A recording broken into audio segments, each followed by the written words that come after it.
Hey kids, welcome back to Rob's Red Hotspots, and welcome to episode 2 of my Songs of Syx tutorial series. Last episode we set up this small farming community. This farm is about to come online. We're going to start producing grain, and we're going to start to be able to really scale this up and increase our population. Before I start playing again, I want to circle back a little bit and talk about sort of the whys of why we've done a few of the things that we've done here. We've set up a community that's going to essentially get its food source via grain and bakeries. And the reason for this is if we go into the work tab here under farms, we can look at the production rate. When you're looking at the production rate here, what you're seeing is the rate per worker per day. So you can see fruit is 1.5, grain is 4.5. So right away, there's like a big productivity boost. Mushrooms here are 1, vegetables 1.5, fruit orchards 2. So looking at like fisheries, for example, they produce 1 fish. There is an upgrade to fisheries, and I believe it adds another 25% or 50%, but you're still only getting 1.5 per worker. Intelligence here are 1.5. Obviously, you get the added bonus to the livestock, which is kind of valuable to sell or use for other things. But, you know, there are advantages and disadvantages to the different food sources. But overall, even though we need 3 different workforces to produce bread, I've crunched the numbers, and bakeries are very early on, maybe not day 1, the most efficient food source. Probably day 1, you could go for hunters here, which produce 3 meat per worker.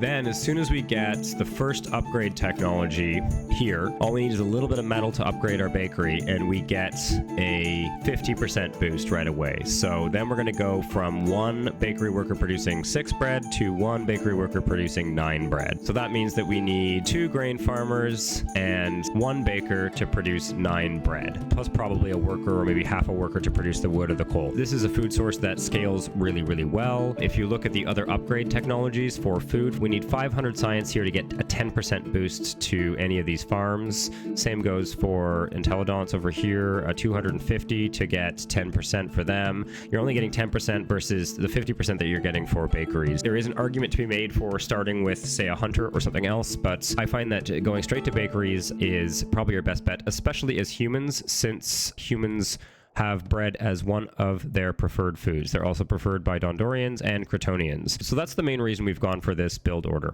Another thing I want to talk about before we jump in here is a few game concepts that are going to guide us, because for now we've just built these tiny little buildings. We just kind of built the bare minimum to kind of get things going here. I don't want anything that requires a lot of materials to build, but as we start researching technologies and upgrading things, we're going to want to start to think about large decisions about how we want to administer our city. We could attract any of these peoples into our city. It's worthwhile now to take a little bit of a look at what the characteristics of the different races are. So if we go to the kind of wiki page, the in-game wiki page on humans, for example, we can see that humans are actually pretty happy to live with any race. They have 75% preference for basically everyone. And the other place that you're going to see that in is in environment here. You're going to see others here. Now, it doesn't show you the preferred races here, but if you start to have other races, you'll notice that this others bar will start to go down. All races prefer to live just among their own people, if possible. There are many things you can do to counteract that, though, so don't feel that you need to have only one race in your city. There's another factor here that's going to have a major impact on our happiness, and that is this majority rating here. So all races, not only do all races have different opinions of the other races, but they also prefer to be in the majority. So if 66% of your citizens are of one race, that race will have an 100% happiness boost due to majority. If you are going to have a diverse kind of multicultural city, you're going to have to compensate for that with services and environmental factors and potentially giving them access to goods and stuff like that. So you're always, if you're going to do something that's going to have a negative effect on happiness, you're always going to have to find a way to compensate it. Let's take a look at some of the other races now. Cretonians get along with everyone except Argonash, Garthemi, and Amevias. They don't love humans, but they still have 50% preference for them. Dondorians here get along with pretty much everyone except Garthemi and Argonash. However, these relationships don't always work both ways. Cretonians like humans a little less than humans like Cretonians, if that makes sense. We look over here at the Garthemi, for example, they really don't like anyone except Amevias. If we look at Amevias don't like anyone. Talapis also kind of don't really like anyone. They're a little bit less extreme than Amevias, but they don't really get along with other races. You can also look, for example, at which religions the various races prefer. That's also also going to be a potential source of contention. So you can experiment with letting different citizens into your city. It's certainly possible. I have built cities that have all 6 of the starter races in them. I would say that the more races that you admit into your city, the more of a delicate balance it becomes to keep them happy. I think in a human city, it's probably worth admitting some Kryptonians and some Dondorians in your city. The other races are going to be a little bit more difficult to please. The different races have different preferences in terms of services, in terms of what goods they want to be able to access. They also prefer different architecture. So, for example, Dondorians here prefer to live ideally in mountains. Kryptonians, on the other hand, prefer to live in wood housing. You're either going to have to accept that those races are going to have a bit of a happiness debuff by living in the wrong building material, or you're going to have to build different kinds of housing for different people and different kinds of buildings for their workplaces, etc., etc., etc. In terms of environment also, Kryptonians like harmony, Dondorians prefer awe, Kryptonians like round buildings, Dondorians like square buildings. There's different preferences, so you're going to have to kind of design the architecture of your city around pleasing the population that you're planning on attracting. So I do find overall that humans, Kryptonians, and Dondorians have enough overlapping things. So for example, if you see here lighting is liked by Dondorians, it is liked by Kryptonians, and it is liked especially by humans. So there's a lot of points in common, and you're going to want to focus on those points in common because they're going to be the easiest ways to keep a diverse population happy. Now, why do we want a diverse population in the first place? Well, different populations like to work in different workplaces, and they have varying skill levels at different workplaces. If you click on the workforce here and you click on priority, if you're going to build a multicultural city, you are in all likelihood going to spend a fair amount of time in this screen. So get to know this. This is the sort of master priority button. We can select humans here, and I like to just scan up and down. These are all the agriculture related activities, for example, so we can see that humans are a little bit better at farming than they are at, say, working in pastures. If we jump over to tilapis here, we'll see that tilapis are kind of specialized in working in pastures. They're also good at fruit orchards. So the column here with the hammers shows you, by the number of hammers and how bright the green is, it shows you how much skill they have working in the industry. And that's going to literally affect your productivity. These arrows here show you how much fulfillment they get out of that job. You can see here for Dondorians, for example, they don't really like working in any of these food industries, and they also are not particularly skilled at it. If we look over here, though, for example, Dondorians are pretty much the most skilled race in most of the more advanced industrial activities, except for Cantors. And, Cantors are kind of late game. We're not going to be talking about Cantors for a while. You can see that they get 69%, for example, as carpenters versus humans getting 53%. One thing to keep in mind is just because they're good at doing certain things doesn't necessarily mean they like doing them. So, for example, look at potteries here. Dondorians are substantially better at potteries than pretty much any other race, but they don't particularly like being potters. You want to be a little bit careful about that as well. You don't want to just put races in jobs because they're good at them. You also want to be a little bit mindful of their happiness. I think all races are 100% skilled in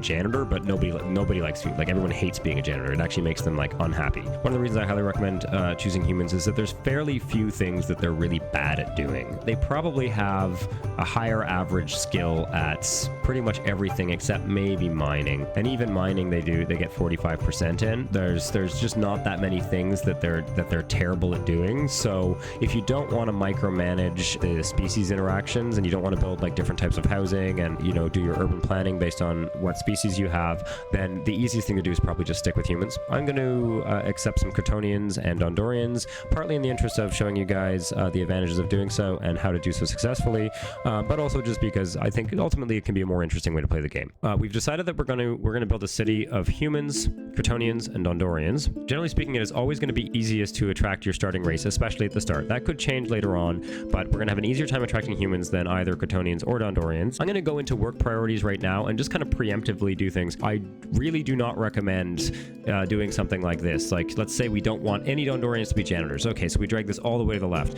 This is a very risky thing to do, because if for whatever reason you run out of janitors and you've got Dondorian odd jobbers who are not working and who don't have a job, and you run out of janitors, you're going to have all the problems associated with running out of janitors, which is really bad. So your building's going to start falling apart, your service quality is going to degrade, things can spiral out of control. So I would never recommend putting these at 0%. If you're relying on carpenters, for example, for a certain industry, even a bad carpenter is better than no carpenter. So I would recommend, in fact, don't make any dramatic changes to this at all. You should make a few global changes at the start to work priorities, and then make micro adjustments as needed, especially if you are a new player. It's very, very easy to get things really muddled up really quickly. To start out, because it's easier to please our starting race, especially at the beginning of the game, I'm going to set human priority to based on work skill. For Crotonians, I'm going to set it based on fulfillment, and for Dondorians, I'm going to set it based on fulfillment. Even though, for example, Dondorians are slightly better bakers than humans, they don't really like baking, so I'm going to focus a little bit more on increasing our Dondorian population and making sure that the industries that they do like are as efficient as possible early on. Later on, we'll be able to provide services that will compensate for that, so we might be able to switch them over to set their priorities based on their work skill rather than their fulfillment. So for now, I just find that that's a good kind of macro way to manage this, and we can come in and make some fine-tuning adjustments later. So why don't we put a couple of wooden longhouses down here. And Dondorians are going to prefer living in mountains. I'll remind you that we chose a tile that has a high density coal deposit. So you can see that there's a number of mineral deposits in the mountain here, and normally you wouldn't want to build on these mineral deposits, except that this ore deposit here, this gem deposit here, and this Scythalon, and there's another gem one over here. These are very, very low efficiency deposits. Coal over here, for example, we have these are hovering around like 60% here. So this is actually going to be worth mining. We're probably going to get a decent enough yield of coal that we may actually want to mine coal. So I'm going to avoid, as I'm building in the mountain, I'm going to avoid building over this coal deposit, but I'm just going to build over this for now. The first industry that we're going to have Dondorians working in is actually a carpenter. So why don't we start by planning a larger carpenter. I'm going to aim for maybe 20 workers, something like that. And then I'm going to place housing for 20 Dondorians. Dondorians actually like living near noisy industries, so we can build the houses right near the workplace. Keep in mind, when you're digging into mountains or building structures in mountains, you see how the center of this mountain has this more intense light blue color. It takes more time to dig the deeper you go into the mountains. So early on, you're probably going to want to focus on just kind of tunneling around the edges of the mountain areas. So this farm, it was basically constructed just in time for the beginning of a new harvest cycle, so we're not really going to harvest any grain this cycle. However, I am going to right away start accepting Crotonians, because Crotonians are just slightly better at farming than humans. So we'll start to populate this farm with Crotonians. There we go. We've got one Crotonian working in that farm, and I access that by clicking here and clicking on the inspect button, and we can see that that Crotonian is already working in that farm. Now, the house is not done yet, so he'll be homeless for a second, but that's okay. While we're digging in Mountain 2, we'll also accumulate more stone. So that housing is done. People will choose their housing based on how close it is to their workplace. They will not necessarily automatically live in the housing that suits their species the best. So if you really want to micromanage your housing in order to please your citizens the most, you're going to want to go into the housing menu here and click the assign button there. Now, this can be a little bit confusing at first. So for example, I can clear all this, set permission for none, right? Let's say I select human and Dondorian, and I click on this house. Different species cannot live under the same roof together. If we set humans and Dondorians here, what that actually means is humans or Dondorians. So the first person to settle in there determines which race is going to live there. So if you were going to have your Dondorians living in stone housing, for example, you could do this. You could just take all your stone housing and you could do humans or Dondorians and then not worry about who's living where. So what we're going to do actually is we're going to say only humans can live in the stone housing, and we'll take this stone housing over there as well. We will say that only Crotonians can live down here. Oops, so I'm going to deselect that. There we go. Only Crotonians. Now, a big part of the happiness that your citizens are going to get in the early game is going to come from occupation. So Crotonians love farming. You can see that because that Crotonian is working in a farm, the fulfillment goes to 100%. So if we accept another Crotonian here, it's going to go right down again because that Crotonian is basically unemployed. They don't like being odd jobbers. And then as soon as that Crotonian settles into this workplace here, it's going to go up again. And these Crotonians are also going to, takes them a day or so to find their house. So let's go over here and we can assign a house for Dondorians. I noticed that we have 13 days of food, and the grain farm is going to take about that long to produce its first batch of food. So I just want to go up here. I'm going to cancel this forage order for the grain up there because we don't really need to be doing that anymore. Yeah, okay, we don't need any of that. And I am going to set, one more time, I'm going to set up this forage there for the vegetables. And also probably, just to be safe, since we are growing our population, I'm going to set up a hunting order for just a few animals there, just to make sure that we get over the next year before our first real harvest comes in. We have accumulated 21 furniture. Let's go over here and we're going to upgrade our warehouse. This is a pretty important thing to do early on. Upgrading the warehouse is going to substantially increase the amount of storage. It goes from 80 to 300. So I'm going to actually go down to just one storage bin for leather here. There's a few different ways to handle the logistics. One idea would be to build one large warehouse in the middle here and have all of the resources go into that warehouse. I like to build multiple small warehouses for different kind of production chains, but that's really a matter of preference. So I'm gonna stick a warehouse here. Keep in mind that my warehouse workers are actually going to be humans, so I don't want to build the warehouse in mountains, because humans really don't like living in mountains. They don't like the dark.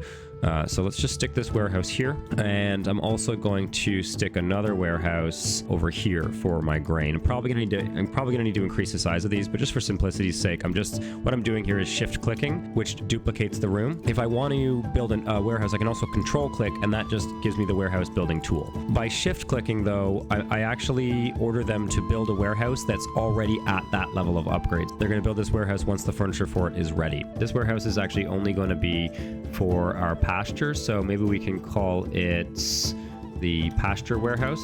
I'm going to just keep accepting Crotonians so that we increase the efficiency of this farm gradually. Now we've unlocked a new level, which means we've unlocked export and import depots.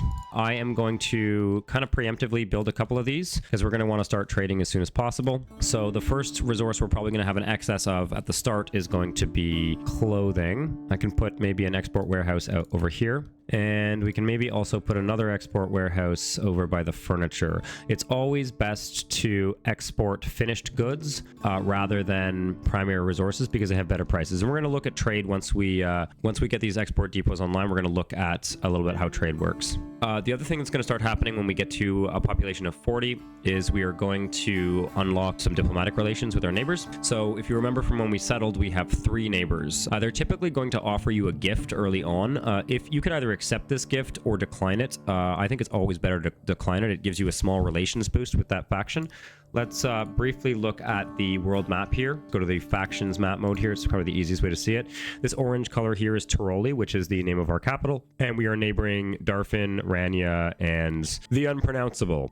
So we can't trade, for example, with Heraclo. If we want to trade with Heraclo, we're going to have to conquer a city that has a trade route with them. So if we were to conquer Rania, we would be able to trade with Heraclo. You can only trade with people who directly border you. So let's take a look at these export depots now. They do have 1 employee by default. So let's set this one up for clothing. 1 export depot can only handle 1 good. When you go here, you're going to see these are the 3 factions we can trade with. You can see their little crests. We click here, it's going to automatically recommend a trade deal. In order to open trade with a neighboring faction, you're going to need to typically offer them something. So this is an automatically generated thing. We can also hit barter here and it will suggest alternative deals. I do recommend against trading away your food early on. So why don't we pick a resource that we have a little bit of excess of, perhaps clothing. For 3 sets of clothing, they will have a trade agreement with us. So hit accept. Next up, we'll go back here and we're going to open up trading with Rania. 34 grain. I don't really want to give them any grain. Let's give them 2 livestock is fine. Let's go to Darfin, 1 livestock, great. The reason I want to trade with as many partners as possible is you can see that like Opcommend here, whatever this place is called, is going to give us a better price for clothing. So this is automatically going to try and trade with the best trading partner where we're going to get the best prices, basically. I tend to set these up based on the spoil rate, roughly. So we can see clothing minus 15% when stored. So why don't we set this up to about 85? We'll only trade clothing when our warehouse is at 85% capacity. Okay, our Dondorian housing is done. Bakery warehouse is done. So I'm going to start right away by getting rid of the grain storage in that warehouse. We need a fair amount of grain storage. I'm going to set it to about 2,000. We're now well into the harvest cycle of this farm, and this farm is going to produce over 1,000 grain per year. As we get more Crotonians working in the farm, that rate is going to go up because they're about 10% or 15% better than humans at farming. We're also going to want some bread storage, and we're going to want a little bit of wood storage because the bakery requires wood as fuel.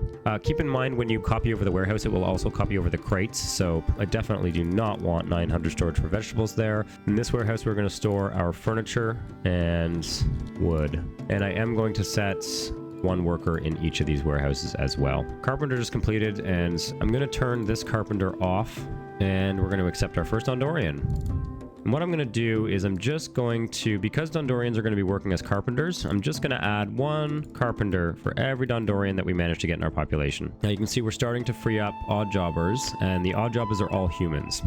So let's start putting some humans in our laboratory. I'm going to set this export depot up for carpentry, and we'll set it to maybe 80%. Accept another Dondorian, increase the carpenter by 1. Put our human odd jobbers in the laboratory. You can see which species your odd jobbers are by opening up the workforce tab and hovering over odd jobbers there. Okay, we've had our first harvest of grain. So I'm actually going to decrease the laboratory down to 5 here and start putting people into the bakery.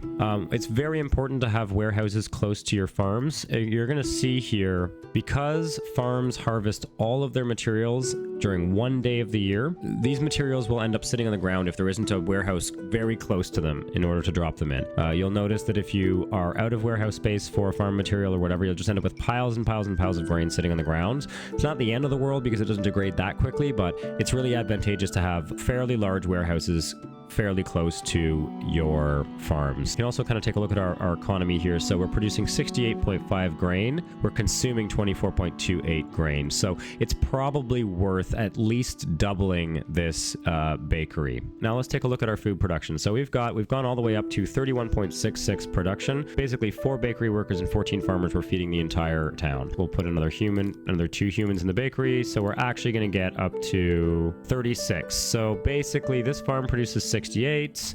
We can safely go to maybe at least 10 bakery workers and still have a bit of a surplus of grain that we can store in case we have, a bad harvest or something like that. And now we're producing 43.85. Okay, so we now have enough Crotonians for our grain farm. So we've increased. This production number was somewhere in the 60s before, and now that we have an all Crotonian farmer workforce, this number is now up in the 70s. So we've gained, I don't know, something like 15%. I'm not going to accept any more Crotonians for the time being, and I'm cycling more humans into the laboratory, all the while keeping an eye on our production rate here versus consumption rate. We're going to need to double the size of this bakery soon. Maybe we can do that right now. Be careful when you're refurnishing rooms. It is going to halt production while the room is being edited. Make sure you got your building materials in advance. There we go. So now we've doubled the size of our baker. Let's take in some human immigrants now, put them in the bakery. Now we're consuming 54 grain. One thing to keep in mind, of course, grain production is always annual, right? So we get a harvest once a year, and we can see here the harvest is in 7.6 days. However, what this is telling you is kind of an estimated daily production. So you're going to compare this number to this number. And that's going to tell you if you're producing enough grain to feed your bakery. Okay, so now we've got 12 bakers, and we're consuming 72.67, and we are producing 77.13. So we've pretty much perfectly matched our grain production to our bakery production. And we are producing roughly double what we're consuming. Keep in mind, you are going to want to always be thinking about scaling up your production. Just like we did at the start of the game, right away, I would start working on another grain farm. It's also going to allow us to harvest more wood because now that we're actually scaling up our carpenter as well, we can once again hit 2 birds with 1 stone, clear some more lands, get some more grain farming going, kind of naturally scale up our food as our population grows. Because I've been gradually funneling workers into this laboratory, we have started accumulating science. I want to explain a little bit how science accumulates in this game. So as your lab workers work, they every day produce a little bit of science, which accumulates towards your available science here. They get to a certain level, like this is the resting point basically that they're going to get to, 1.06 thousand. If you take workers out of your labs, it will take that resting point down. So if you spend science points and you don't maintain the workers in the laboratory, you can eventually go into negative points and you can lose technologies, which is not ideal. Now we're also starting to hit a bit of a happiness cap as we hit 75 population. There are a few things that we can do right away to help with that. I am going to build some shrines to start with. So if we look at the religious preferences of the various races that we have here, humans kind of like a little bit of every religion. Dondorians strongly prefer atherism, and Cretonians strongly prefer craterism. If we hover over opposition here, we can see that the religions also have different relationships with one another, independent of the species. You can see that atherism and craterism can actually coexist fairly well together, whereas the other two religions, minionism and Schmalerism, I guess, these religions don't get along quite so well. So we start the game having access to shrines, and shrines provide a small boost to happiness for people of certain religions. Temples, which are going to be a late game option, are not only going to provide a happiness bonus, but they're also going to start converting citizens to those religions. But for the time being, it's probably worth just building one small shrine for each religion. So that's one way we can get happiness. Shrines also don't require any workers. If we hover over these as well, it will tell us how many citizens we have. So 13% are Armenian worshippers, 35% are Athuri worshippers, 38% are Crator worshippers, and 14% are Schmalor worshippers. So you do get a malus for religious opposition. So because there are worshippers of Schmalor and Armenian, these Dondorians are unhappy because they don't like living with people from those religions. However, the happiness bonus that you get from having a shrine, from having access to a shrine of your religion, always outweighs the opposition at this stage of the game. So you can see that boost here is very much outweighing the opposition. Let's talk about what technologies we should research first. One important milestone to keep in mind. Our next upgrade is going to give us access to Training Ground, Dungeon, and Slaver. Training Ground is going to allow us to start building our small militia, which will serve as a garrison to protect our city from attack. If you hover over the army tab here, you're going to see your raid chance. Raid chance right now is 0.0%. I don't believe you can get raided until you have at least 100 population, but that's coming up pretty fast. If we get raided and we don't have any defenses, we're basically just gonna have to pay a ransom, so that we're gonna have to give them like 10% of our goods and a bunch of money, and like we don't really want to do that. So it's probably worth building a small garrison right away. If we do get attacked and we're able to fend off the attackers, we also kind of get to loot them and we get a lot of their stuff. So that's really helpful. So I like to go straight into building a small garrison. We have 600 science. The first thing I'm going to research is makeshift weapons. Makeshift weapons is going to allow us to build a carpenter that can build warhammers, which are kind of a basic early game weapon. And we might as well put a box here for warhammers. Looks like we're starting to trade our excess clothing. Going to start buying some resources soon as well. In terms of your next technologies, there's a few things that you should probably target. It is worth unlocking proper burial, entertainment, and blood sport. These are the most labor efficient sources of happiness in the early to mid game. So right away we will build a stage, a fight pit. You're going to want to build your fight pit ideally beside your mass grave, and we'll build a graveyard. It's going to give us enough services to expand our population as much as we need to for the early part of the game. And there we go, we're at Prontix. So I am actually going to unlock the metal smelter. Looking at the priorities again here, you can see that Dondorians are substantially better at metal smelting. There's 60% skill versus humans 50% skill, but once again, they really don't like working in metal smelters. For the time being, I'm going to have humans be our metal smelters. What we're going to do is we're going to build a small metal smelter, and we're going to build an import depot, and we're going to plan out a coal mine. I'm also going to get a training ground going. Now, as soon as we build the training ground, we want to go into the army here, and I like to delete these extra divisions. You do not need 4 times 50 divisions. I would say a good rule of thumb for the garrison at the start of the game is keep it as 10% of your population. We're going to start producing Warhammers soon, so I'm going to go up to a 90% melee training for now. We're going to have a garrison of 10 soldiers with as many Warhammers as we can afford to give them. We're not quite done building the Warhammers yet, and we're going to want to wait to go over 100 population until we're sure that we have everything set up. I'm going to add a box for stone in this warehouse because we need stone for the Warhammers. I'm going to change the recipe on this carpenter to Warhammers. We're going to keep the recipe on furniture for them. Let's grab another couple Dondorians. These do consume a lot of wood, so we're going to really burn through our wood pretty quickly here. We've finished our fight pits and our graveyard. We don't need 2 grave diggers for now, so we'll lower that by 1. And we've already got our conscripts in here. So our conscripts are starting to train. We have not made any Warhammers yet, but we will make the Warhammers soon. One thing you can keep in mind is if your weapons production is a little bit behind your training, it's not the end of the world. They still get training even if they don't have weapons. So they still get trained to fight, and we'll be producing 1 Warhammer per day. So we'll be able to give them more equipment as we go along here. Once again, just keeping an eye on my food. So we're starting to creep up towards our food production rate again. That's why it's a good thing that we've started clearing this farm here. You can see that I'm up to 15 Dondorians. I've got 10 working in this carpenter and 5 in this other carpenter here. And we can see that their happiness is starting to go down a little bit. Let's just take a look at their services here. They're a little bit further from our core services. They are not getting the same benefit from the services as some of our other folks here. So what's the range on this? Yes, you can see this is kind of out of range. So why don't we build a second market over here? So we're going to be scaling up our population pretty fast now. We'll build another speaker as well, another hearth, and another well. We are at 99 population now, so you can see, yeah, we're starting to have a raid chance. So we are probably going to get raided pretty soon, but by the time we get raided, we should be in a pretty good position to defend ourselves. And this brings us to another topic. We've had our first slaver.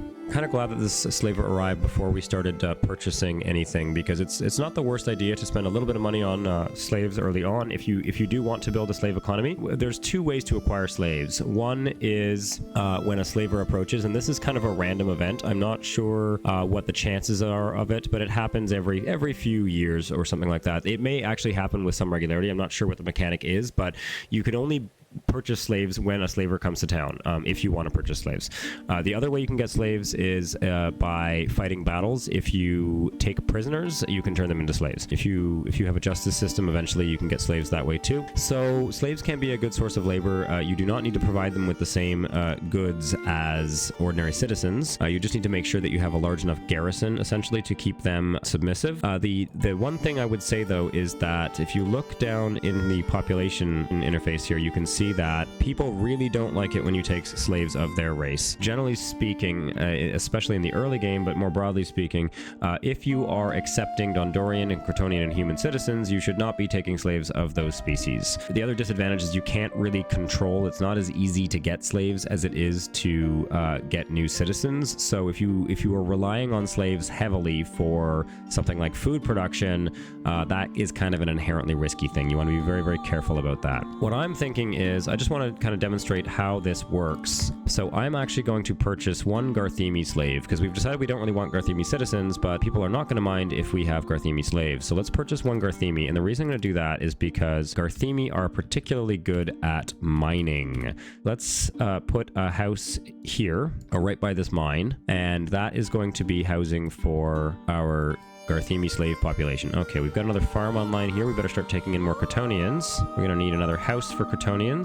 And this grain farm is 12 workers, so we're going to need a total of 26 Crotonians to work these farms. Going to assign that housing. There we go. Any excess income, I'm going to start importing some ore. One thing to note with slaves is that they do not count towards these population milestones. And the other thing is that obviously you do have to feed them and you do have to clothe them. With that in mind, we should probably go in here and make sure that we're only giving 1 set of clothing to the slaves. So our submission is at 100% because you can see here that we have an army size of 6 and fulfillment's also counting towards it. So if you don't have a big army, you're going to need to offer your slaves more services. We could, however, reduce services to our slaves if we want to be a particularly evil ruler. So I'm just going to show you that you can do this. If you want to be this evil, you certainly can. If you don't, if you want to be a more benevolent leader, you can either just not have slaves at all or take better care of them. But I'm just kind of demonstrating a few of the levers you can pull here if you really wanted to optimize everything. I am advancing the game quite quickly here. You might want to play a little bit slower, but I just want to show you guys stuff. So our smelters come online. At this point, we are actually at a risk of not producing enough food. We've doubled the size of the baker again here. We do have a metal smelter who's starting to work. I'm going to probably turn that off for now because we don't have the resources for it. And I'm going to set up metal, coal, and ore here. This coal mine has come online. I'm going to assign this house to our Garthemi slave.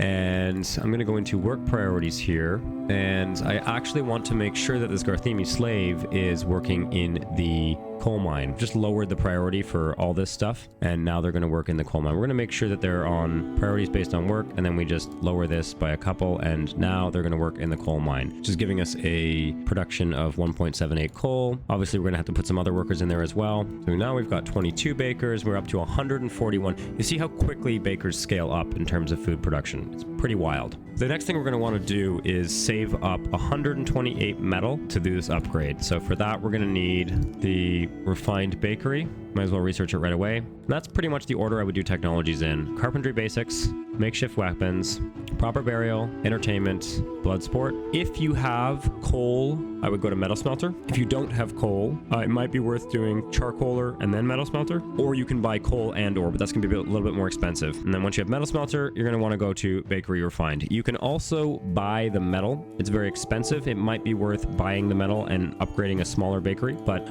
regardless, you're going to want to get to roughly this stage one way or another. One thing I'm going to do right now is I'm going to actually upgrade this pasture to a full-size pasture because I want to also start selling livestock. So this pasture is now going to hold 65 animals. And here we are at Aprontix. So I think this is a pretty good place to leave off. I would say that this is the end of the early game.